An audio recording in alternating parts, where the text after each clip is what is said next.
Putri, saya kelas 2A, Prodi Sastra Inggris. Kali ini saya ingin menyampaikan sebuah dalil hukum taklifi dan wadahi. Jadi di dalil hukum taklifi dan wadahi ini saya ingin menyampaikan dari slide 5. Slide 5 ini kita membahas definisi fikih. Apa sih definisi fikih itu? Definisi fikih itu secara istilah diartikan ilmu mengetahui hukum-hukum syariah yang amaliyah, bersifat terapan mengenai perilaku atau perbuatan, didapat melalui dalil-dalil yang terperinci. Jadi ada sebuah dalil-dalil yang bersifat untuk terapan mengenai perbuatan kita dan perilaku kita. Jadi di sebuah dalil juga kita sudah ada terapannya di sebuah dalil gitu. Jadi dalil di sebuah dalil. Jadi di setiap dalil itu ada kayak tempat untuk terapan kita mengenai perilaku ataupun perbuatan kita.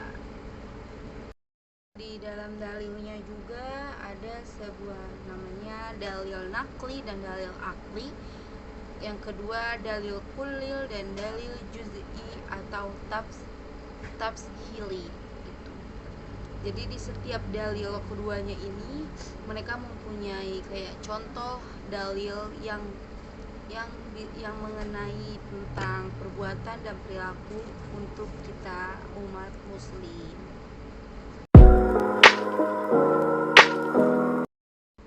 Oke, sekarang setelah kita membahas slide yang kelima, sekarang saya mau bahas slide yang ke-14. Jadi di slide ke-14 ini kita akan membahas tentang hukum. Hukum itu dibagi menjadi dua, ada hukum taklifi dan hukum wadahi. Dan kali ini saya ingin membahas tentang hukum taklifi. Pertama saya akan membacakan tentang definisi hukum taklifi dulu ya. Jadi teman-teman, definisi hukum taklifi firman Allah yang menuntut manusia untuk melakukan atau meninggalkan sesuatu atau memilih. Jadi definisinya hukum taklifi itu kita sebagai manusia bisa untuk melakukan atau meninggalkan sesuatu. Jadi kita bisa melakukannya atau kayak kita memilih kita mau ngelakuin ini apa enggak gitu loh. Dan hukum-hukum menurut fuqaha itu ada 5, yaitu wajib, haram, makruh, sunnah, dan mubah. Sekarang saya mau lanjut ke contoh hukum taklifinya.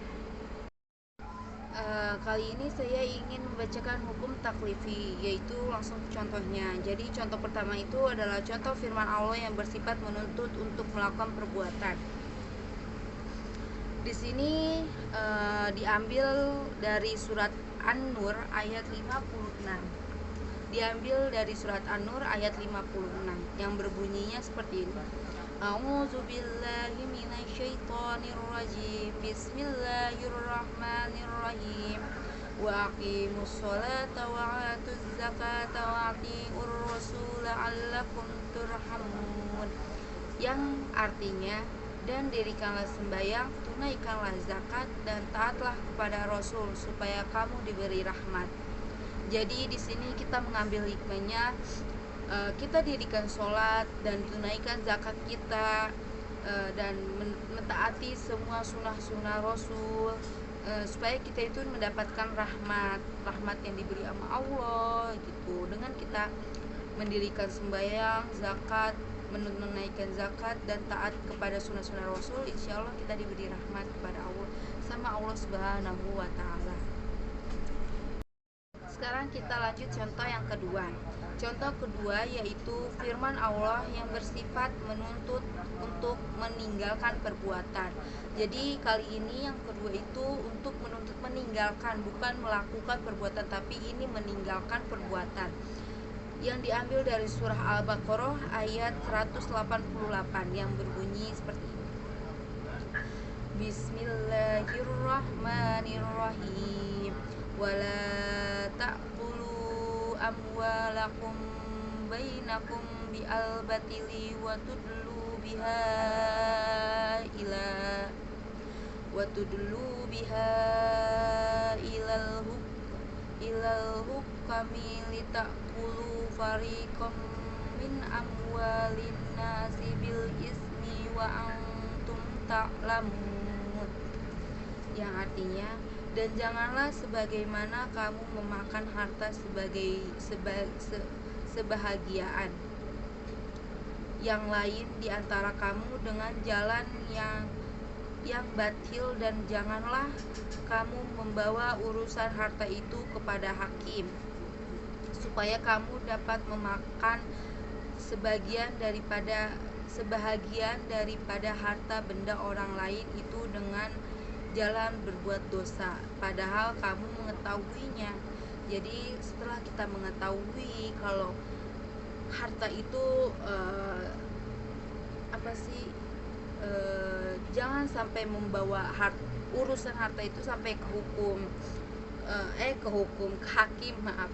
hakim, karena itu jatuhnya kayak perbuatan batil gitu loh. Jadi itu gak dibolehkan dan harus ditinggalkan dari surat ini. Jadi dari surat ini tuh segala harta itu jangan sampai dibawa sampai kepada pihak hakim. Kita lanjut contoh yang ketiga ya teman-teman. Jadi contoh ketiga ini tentang firman Allah yang bersifat memilih. Jadi yang ketiga ini tentang yang memilih. Berada di surah Al-A'raf ayat 31 yang berbunyi wa kulu washrabu wa la tusrifu innahu la yuhibbul musrifin, yang artinya makan dan minumlah dan janganlah berlebih-lebihan, sesungguhnya Allah tidak menyukai orang-orang yang berlebih-lebihan.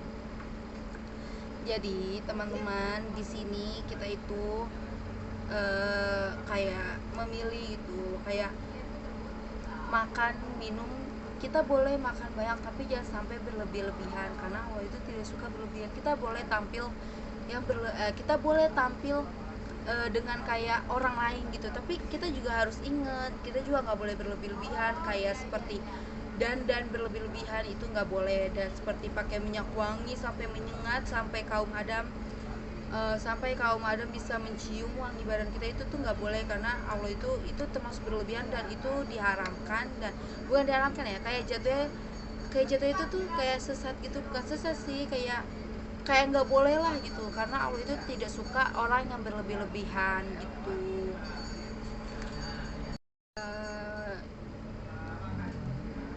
Maybe cukup sekian dari saya. Semoga materi kali ini yang saya sampaikan bermanfaat untuk semuanya, untuk kalian semua, dan semoga bisa membuat jadi pelajaran yang baru juga. Dan maafkan kalau ada kata-kata yang salah. Akhirul kalam, wassalamualaikum warahmatullahi wabarakatuh.